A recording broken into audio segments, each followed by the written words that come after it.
Hello বন্ধুরা, welcome back to my channel RS family ব্লগসে। তোমরা সবাই জানো গতকাল জন্মাষ্টমী গেছে, আমাদের কৃষ্ণ ঠাকুরের জন্মদিন। সেই উপলক্ষে সবার বাড়িতে নিশ্চয়ই পুজো হয়েছে। এটা হচ্ছে আমাদের বাড়ির গোপুসোনা। আমাদের বাড়িতে ছোট্ট করে পুজোর আয়োজন করা হয়েছে, সেটাই তোমাদের সাথে শেয়ার করছি। আর আমার দুই রাজকুমারীকে রাধা কৃষ্ণ সাজিয়েছি, সেটাই তোমাদের সাথে শেয়ার করছি। সর্বত মঙ্গল রাধে বিনোদিনী রায়, বৃন্দাবনের বংশীধারী ঠাকুর কানাই। একলা রাধে যমুনাতে জল ভরিতে যায়, পেছন থেকে কৃষ্ণ তখন আরে আরে চায়। জল ভর রাধে ও গোয়ালের ঝি, কলস আমার পূর্ণ করো রাধে বিনোদী। কালো মানিকে হাত পেতেছে চাঁদ ধরিতে চায়, বামুনিকে আর হাত বাড়ালে চাঁদের দেখা পায়। কালো কালো করিস নিল গোয়ালের ঝি, আমায় বিধাতা করেছে কালো, আমি করব কি?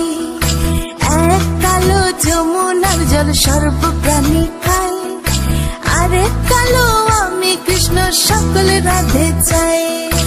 এই কথা শুনিয়া কানাই বাঁশি হাতে নিল, সর্প হয়ে কালো বাঁশি রাধেকে দংশিল।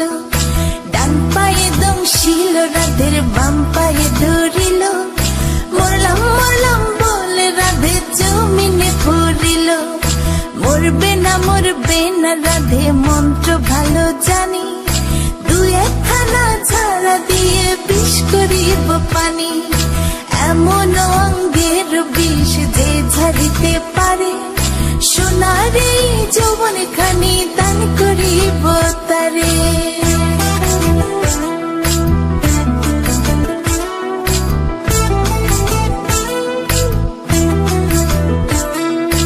এই কথা শুনিয়া কানাই বিষ ঝাড়িয়া দিল, ছেড়ে ছুড়ে রাধে তখন গৃহবাসে গেল। গৃহবাসে যে রাধে আর বিছা চুল, কদম ডালে থাকা কানাই ফিকা মারে ফুল। বিয়া নাকি কর কানাই বিয়া না। আশা করছি তোমাদের আমার এই ভিডিওটি খুব ভালো লেগেছে। প্লিজ যারা নতুন জয়েন করেছো আমার চ্যানেলে, লাইক, কমেন্ট, শেয়ার আর সাবস্ক্রাইব প্লিজ করে দিও। তোমাদের সাপোর্ট ছাড়া আমি একদম এগোতে পারবো না। তো শুভ জন্মাষ্টমী সবাইকে, টাটা।